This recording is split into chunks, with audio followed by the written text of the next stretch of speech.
We are going to be taking a look at the letter Lamed in the Hebrew or modern Hebrew language. It is the 12th letter in the Hebrew alphabet. Notice the number 12, 12 tribes, right? And it is what we would call the L. Now, the L is the 12th letter in the English alphabet also. That's an interesting connection. Now, the first thing that I want to show you guys that I saw or see is that the Lamed or L in Hebrew is what looks to be a lightning bolt, doesn't it? It sure does.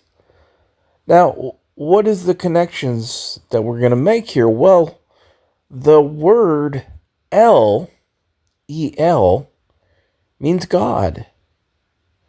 El means God. And the El, or Lamed, in Hebrew, is what looks to be a lightning bolt. And I see the connection with the word electricity. Electricity. The power of El. The Hebrew alphabet has 22 letters. This is a picture of the Hebrew Strong's Concordance from the beginning, starting with the first word, and we're going to be looking all the way to the 22nd word in the concordance. And if you'll notice, the first time in the Hebrew concordance that the letter L, which represents God, is used is the 22nd word. 22nd. That's the first time that the Lamed, or the L, is used. Well, how many letters are in the Hebrew alphabet? 22. The first time that the L is in the Hebrew alphabet, the 22nd letter. What is the connection? God is showing us that He is the Word. The Word was made flesh. In the beginning was the Word. 22 letters. And the L is the first showing in the 22nd letter. In the beginning was the Word, and the Word was with God, and the Word was God. The Hebrew word Lamed, the L, has a numerical value of 30. So the L, being the 12th letter in standard gematria, equals 30. Jesus Christ, the image of the invisible God, L, began his ministry at 30 years old. Isn't it interesting that if you take the number 12 for L and you multiply it by 30, its geometric value, 12 times 30 equals 360. A full circle. The Hebrews have 360 days in their years. A full circle, a cycle. Ecclesiastes 3:15. That which hath been is now, and that which is to be hath already been. And God requireth that which is past. 360 degrees, a full circle. Now look at the word Ecclesiastes. The word ecclesia is in there, meaning the church, a called out people. And now, man, look at the numbers. 315. I have been showing you guys many times that 2025 is the year of the full circle, that everything comes back around, just like the beginning, right? Look at 315. add it to its reflection, plus 513.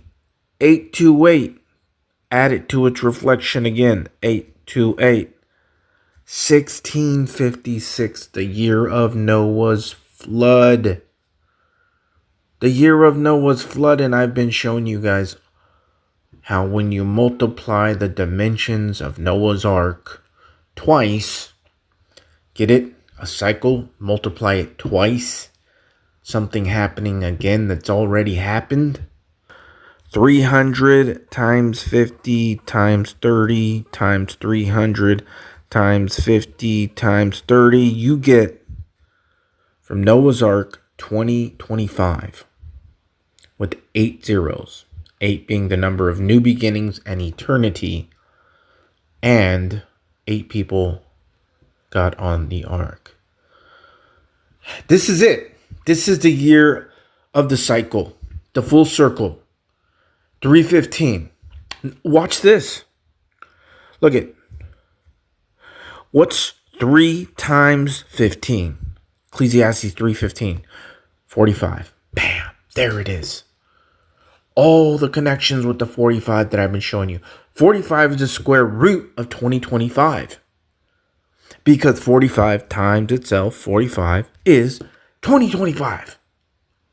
Enoch equals 45. Raptured. Elijah equals 45. Raptured. Daniel equals 45. And he was about Jacob's trouble and the Antichrist. Adam, the very beginning, equals 45 in Hebrew. And that's the beginning. God declares the end from the beginning. Adam is pointing to 2025. This is it. This is it. We're here. From Adam's death, 930 years old, to the flood, 1656. It's 726 years. 726, harpazo, caught up, snatched away in the Strong's Concordance. And I've shown some of these revelations before, but I have to keep mentioning them because this is prophecy, 100%. Adam equals 45 in Hebrew, pointing to 2025. And from his death to the flood was 726 years. 726 harpazo, pointing to the rapture. I mean, dude, we're here. This is it. This is it. This is it. And most likely at the Feast of Trumpets. Do the math. Just look at the numbers.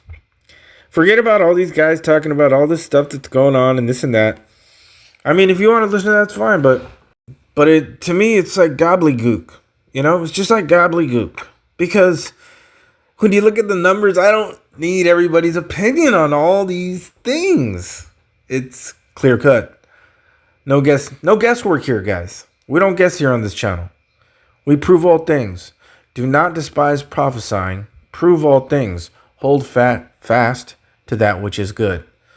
That's in the book of 1st or 2nd Thessalonians, the Apostle Paul writes. That's what we do here on this channel. I show you mathematics, baby. I show you things that you can calculate.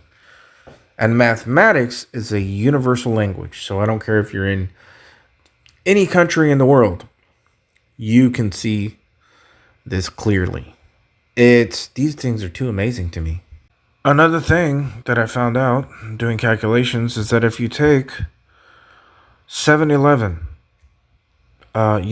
Genesis 7:11 when the flood started, 7:11, and you add it to its reflection 11:7, you get again 828, and then add it to its reflection 828, you get 1656, the year of the flood. These numbers are in the Bible precisely. You can't even make this stuff up, man. Okay? But we're not done with that because look, 1656, I'm not sure if I showed this before, but 1 plus 6 is 7, and 5 plus 6 is 11. 711 in the number 1656 too, as well. But now watch this. 711 minus 11.7, you get 594. Now, that's special to me. Follow me here. Don't lose me. Because 9 and then 45 is in this number. You see it? 594. So you have 9 and then 45. When you look at the 9 and the 45 on a clock, they're in the same spot. When you're at the 45-minute mark, you're at the number 9 on a clock. You see this close relationship with 9 and 45. And of course, 45 plus its reflection, 54, equals 99, which is the value of rapture, ascension, judgment, new moon, and even Noah in Hebrew gematria. So the relationship between 9 and 45 is also with 2025. Why? Because, as I've shown, 45 times 45 equals 2025. But if you take 225 and you multiply it times 9, you get 2025. You see, the relationship between 9 and 45 is incredible. And that is the value that you get when you take 7:11, Genesis 7:11, when the flood started, and minus its reflection, 11:7, 594, the 9 and the 45. 594 in the Concordance Hebrew is a knock, a plumb line, vertical with a plumb.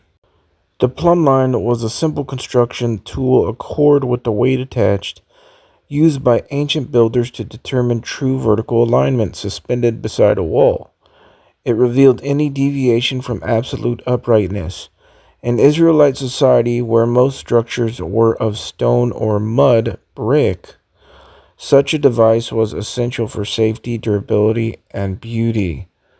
4 times in Amos 7, verses 7 and 8, the prophet records a vision in which the Lord was standing by a wall built true to plumb, with the plumb line in his hand. Amos 7:7. When Amos asks for the meaning, the Lord answers, "Behold, I am setting a plumb line among my people Israel. I will spare them no longer." Amos 7:8. The repetition underlines both the certainty and the imminence of divine judgment. And you get 594 from the number 7:11, in which the flood began. 7:11 minus 11:7, and 594 points to 2025. The rapture, divine judgment. I mean, come on, man.